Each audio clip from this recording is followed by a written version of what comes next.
ఒక పల్లెటూరిలో కలంక చిరుతుండు, ఆదరణ మానిన పీదవాడు కరుండు.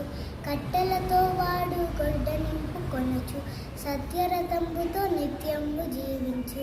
ఒకనాడు వాడడివి ఒక చెట్టు కొట్టుచు, గొడ్డలి చేయి జారి పద్దడి నీటిలోన. అయ్యయ్యో దైవమా అయ్యో ములో పులో, నా గొడ్డలే పోయే నా గతి ఇంకేమి. మా నాన్న వస్తాడు, మాకేమో తెస్తాడు, మరిగంజి పోస్తాడు, మమ్ము బ్రతికిస్తాడు అనుచు తెన్నును చూచి కనుకొప్ప చెప్పేటి నా ముద్దు బిడ్డల మోమెట్లు గనుకొందు. ఉత్త చేతుల పోయే తత్తెర మెడితీస్తూ పిల్లడి కడుకొప్ప చెల్లారు నడితగ్గి ఈయార్తిని పడి నేనీతు నడిబడి కనివాని దీనత ఆనది దేవత.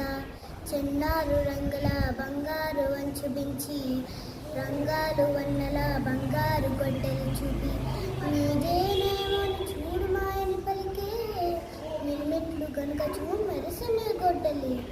కిలకించి అతననే తన చేతులాడించి, అది నాది కాదమ్మా అది నాది కాదు, నాది కానిది నేను మతి కోరనోయమ్మా, ఈ ముఖములకేమి మిసిమి పసలేమి. వెంటనే ఆ దేవి వెండి గొడ్డలి చూప, అది కూడా నాది కాదని వాడి తల తిప్పే, ఇనప గొడ్డలి తీసి